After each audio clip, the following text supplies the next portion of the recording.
There are few names in the history of engineering that echo as far and as quietly as Whitworth. To most, it is just a word stamped on a spanner or engraved into an old rifle barrel. But behind that single name lies an entire civilization of precision, a lineage of machines, ideas, ambitions, and patents that shape the industrial world as we know it. This book began not as a history, but as a fascination, a journey into the lineage of innovation that connected Sir Joseph Whitworth's micrometer to the wings of an Armstrong Whitworth bomber, the threads on a Rudge Whitworth wheel, and the standards that still define global engineering today. What began as a simple catalogue of inventions soon revealed itself as something larger, the biography of precision itself. To write about Whitworth is to trace the invisible skeleton of the modern world. His screw threads held together the age of steam. His measuring machines defined what accuracy meant. His apprentices built the industries that built the empire. When his obsession with the infinitesimal met William Armstrong's mastery of scale, Britain's mechanical heart learned to beat in perfect rhythm. This work seeks to encompass everything: the rifles and racing bikes, the planers and planes, the art, the craftsmanship, and the strange beauty of a world that believed truth could be measured in thousandths of an inch. It is both an encyclopedia and an elegy, a map of how the pursuit of perfection turned bolts into symbols and workshops into empires. For collectors, engineers, historians, and the simply curious, this volume stands as a restoration project in words, a chance to reassemble, piece by piece, the lost machinery of meaning behind the name Whitworth. Introduction: The age of precision and power. In the 19th century, the world became measurable. Iron replaced intuition. Geometry replaced guesswork. And two men, Joseph Whitworth and William Armstrong, forged the grammar and vocabulary of this new industrial language. Whitworth believed that progress began not in invention, but in accuracy. Every tool, he said, must be the child of a truer tool. His Manchester workshops became laboratories of near-religious precision, where planes were made perfectly flat by the three-plate method, and micrometers could measure to a millionth of an inch. He didn't just build machines, he built the means by which all machines could be made right. Armstrong, by contrast, thought in rivers and thunder. Where Whitworth pursued the microscopic, Armstrong pursued the monumental. From his hydraulic cranes to the massive guns that armed empires, he taught the world how to harness water, pressure, and force. His factories at Elswick turned energy into empire, his Crackside estate into the first house powered by hydroelectricity. When their legacies finally merged in 1897, so too did their philosophies. Whitworth's microscopic truth joined Armstrong's macroscopic power. The result was Armstrong Whitworth, a company that could mine ore, smelt steel, forge cannon, build ships, and design aircraft, an entire industrial ecosystem bound by precision. The story that follows is not merely one of machines or men, but of ideas, of how accuracy became the cornerstone of civilization. It is a tale of how Britain learned to build the world's first standardized rifle and, half a century later, the bombers that carried that legacy into the clouds.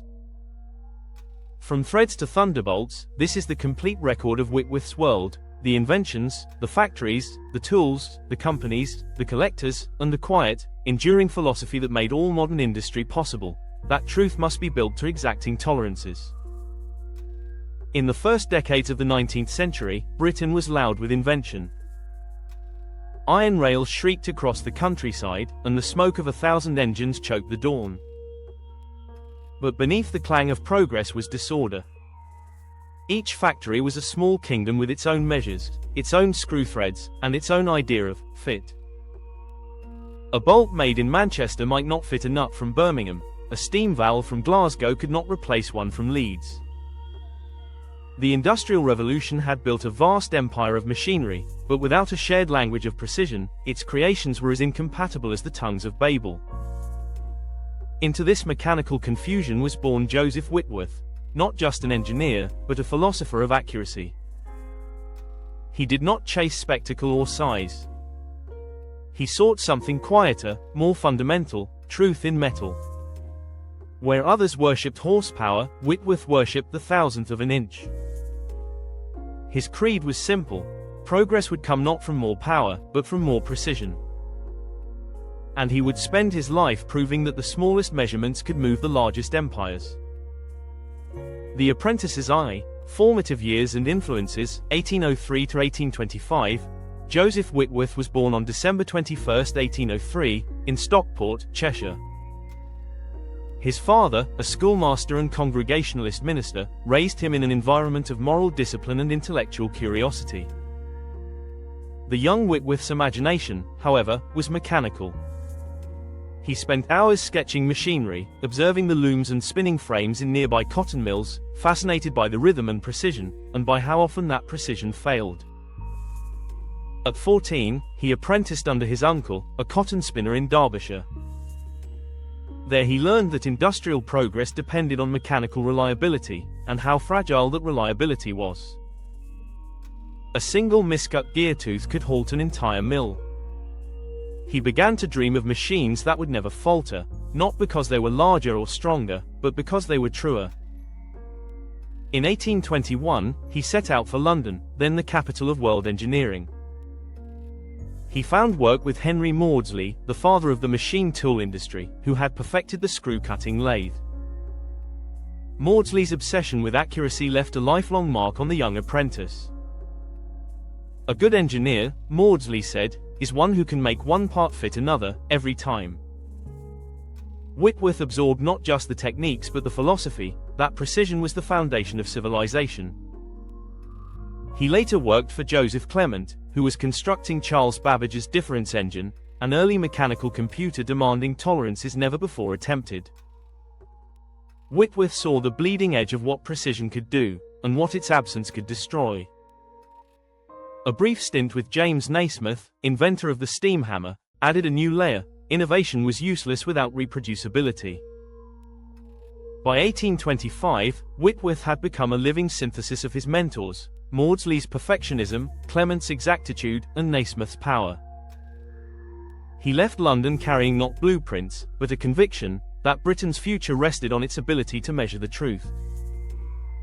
1.2 The Manchester Crucible, establishing a practice, 1825 to 1840, Whitworth arrived in Manchester, the workshop of the world, at the perfect time. It was a city vibrating with iron and ambition, a place where every invention needed a better tool to make the next.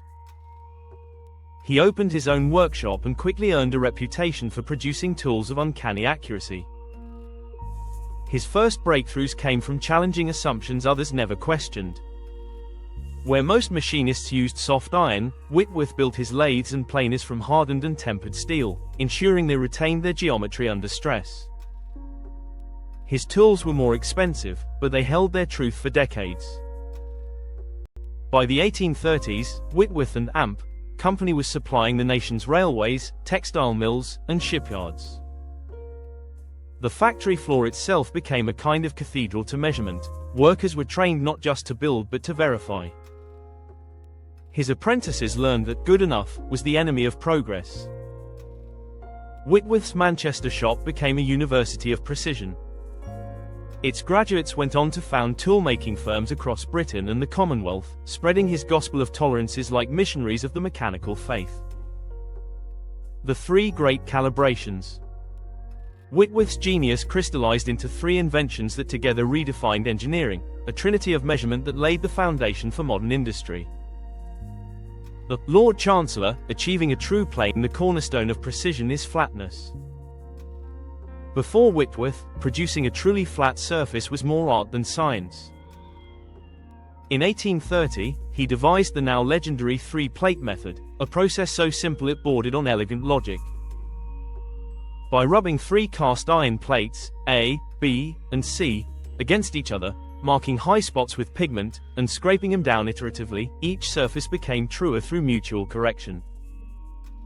No one plate was perfect, but together they converged upon perfection. From those plates came the first reference surfaces, the foundations of every future measurement. It was an act of pure reasoning, a mechanical form of moral philosophy, truth achieved by comparison, not assumption. Measuring to a millionth, The Whitworth measuring machine. The next leap came with his measuring machine, unveiled at the Great Exhibition of 1851. It was a gleaming, 4-foot-long instrument with a finely lapped screw and a graduated wheel, a symphony of brass and steel capable of measuring to within 1/millionth of an inch. The machine was dubbed the Lord Chancellor because its rulings were final. For the first time, human perception was dethroned. Accuracy became mechanical, not sensory. It was no longer a matter of feel, the machine itself defined the truth. The unifying language, the Whitworth standard, BSW, the final piece of his precision trinity was standardization. In 1841, after studying thousands of workshop screws across Britain, Whitworth proposed a single national standard for screw threads, a 55-degree angle, with radiused crests and roots, and a fixed pitch for each diameter.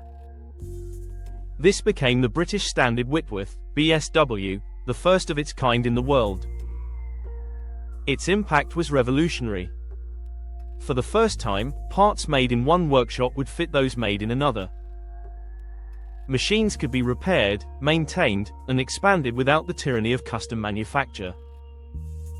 The British Empire, held together by iron and steam, was now bound by geometry, Whitworth geometry. The prophet of precision Whitworth was not merely an inventor but an evangelist. At the Great Exhibition, visitors marveled not at the scale of his machines but at their stillness. When his planers moved, they seemed to glide on air. When his measuring devices operated, they did so in silence. The quiet perfection stunned a generation accustomed to the noise of progress. He used this fame to advocate for technical education and applied science. He endowed scholarships, established the Whitworth Scholarships for engineering students, and lobbied for the recognition of mechanics as professionals, not mere tradesmen. To Whitworth, precision was moral. "You cannot make men truthful," he once said, "without teaching them to make true things." The Whitworth rifle, precision as power. In the 1850s, Whitworth turned his attention to military engineering. His Whitworth rifle, patented in 1854, applied his same principle, precision over power.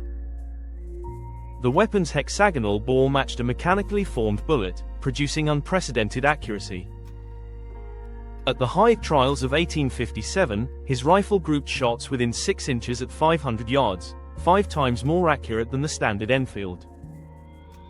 The War Office rejected it as too accurate and too costly, but its fame spread across the Atlantic. Confederate sharpshooters during the American Civil War used imported Whitworth rifles to devastating effect, including the shot that killed Union General John Sedgwick at Spotsylvania in 1864, the first recorded sniper kill of a general in modern warfare. To Whitworth, this was grim vindication. The same precision that built civilization could also perfect destruction. Accuracy, once a virtue, had become a weapon. The measure of a man. Sir Joseph Whitworth died on January 22, 1887, at his home in Monte Carlo, one of the wealthiest engineers of his age. Yet his real inheritance was invisible, the principles of precision that underpin every manufactured object today.